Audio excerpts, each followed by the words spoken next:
Opa, eu sou o Percy.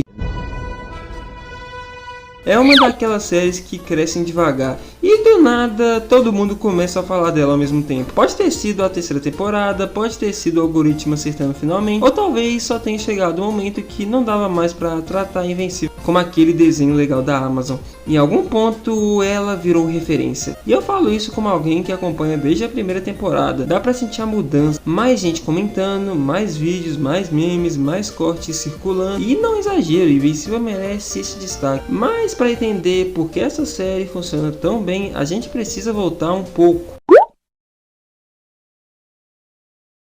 Em 2003, Robert Kirkman lançou Invencível, no mesmo ano que começou The Walking Dead. Basicamente, o cara decidiu criar duas histórias enormes de uma vez. Desde o começo, Invencível nunca quis competir com heróis clássicos. A ideia era fazer o contrário. Pegar tudo que a gente já conhece e perguntar, ok, e depois? E depois das lutas? E depois da vitória? E depois dos traumas? A HQ durou cerca de 15 anos. Essa ideia é que personagens mudam, escolhas, têm consequências, e ser herói não é algo leve, é um peso. Quando a animação estreou em 2021, muita gente chegou pelos motivos errados, violência, sangue e choque. Eu, inclusive, começaram a aparecer clipes brutais, com uma animação bonita demais para cenas tão pesadas, e a curiosidade venceu. Mas o choque nunca foi o ponto principal da série, ele é só a porta de entrada. Antes de continuar, deixa eu te perguntar uma coisa. Qual é o seu super-herói favorito? O meu sempre foi o Homem-Aranha. Não porque ele é o mais forte, mas porque ele é o mais humano. Ele tem poderes, mas também tem escola, contas para pagar e uma habilidade incrível de tomar decisões erradas. Ele erra o tempo todo. E é aí que Invencível se conecta. Porque no fundo isso não é uma história sobre super-heróis. É uma história sobre pessoas que receberam poder demais, cedo demais. Mark Grayson não é interessante porque voa ou bate forte. Ele é interessante porque é um adolescente tentando dar conta da própria vida enquanto carrega expectativas absurdas. Ele tenta equilibrar escola, namoro, amigos e o peso de ser filho do maior herói da Terra. E falha sempre.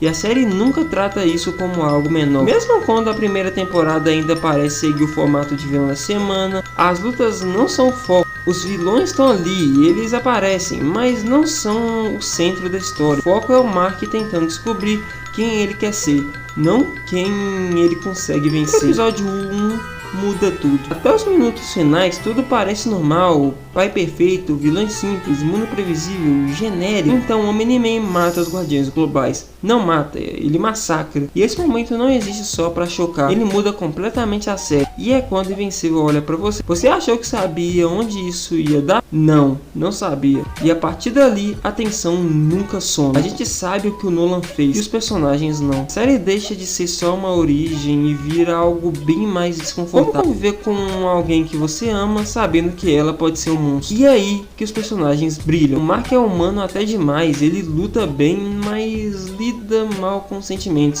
Curiosamente, ele se adapta melhor ao caso de ser super-herói do que a vida normal. Isso diz muito. O Nolan assusta porque parece real. Pai carinhoso, marido presente, inspirador. A série te dá motivos para duvidar do pior, até não dá mais. A Debbie não é coadjuvante, ela não é secundária, ela é a base emocional da história. Inteligente, atenta, desconfiada e amorosa. Se ela não fosse tão real, nada envolvendo o Nolan funcionaria. Ela investiga, confronta, ama e quer. Ela é humana num mundo que vive esmagando humanos. Os personagens secundários seguem essa lógica. A Eve mostra o heroísmo que não depende de violência. O Cecil representa fazer necessário e não certo. A Amber existe para lembrar que salvar o mundo tem custo pessoal. O ódio que ela recebe só mostra que a série acertou. Mas ela também mostra que é chata demais. Quando a verdade sobre o Omni-Man aparece, tudo desmorona. Nolan revela que os Viltrumitas na real são uma raça conquistadora. A Terra nunca foi um lar, era uma missão. A luta entre pai e filho não é um espetáculo bonito, é uma discussão que vira violência. Cidades caem, pessoas morrem, palavras machucam mais do que socos. O Mark não vence sendo mais forte, ele vence por não abrir mão da própria humanidade. Isso ecoa em tudo que vem depois. Nas temporadas seguintes, Invencível aprofunda essa ideia. Consequências voltam, decisões antigas cobram seu preço, o Mark apanha, falha, perde o controle e muda. Porque Invencível nunca significou ser fisicamente indestrutível, significa ser forte por dentro. Errar, carregar o peso, machucar quem ama e ainda assim tentar fazer o certo. No fim, Invencível não é sobre quem bate mais forte ou tem mais poder. É sobre crescer num mundo que insiste em te quebrar. E talvez seja por isso que, mesmo num gênero tão saturado, ela não quer só chocar, ela quer contar uma boa história e consegue. E é por isso que Invencível é a melhor série de super-heróis atualmente.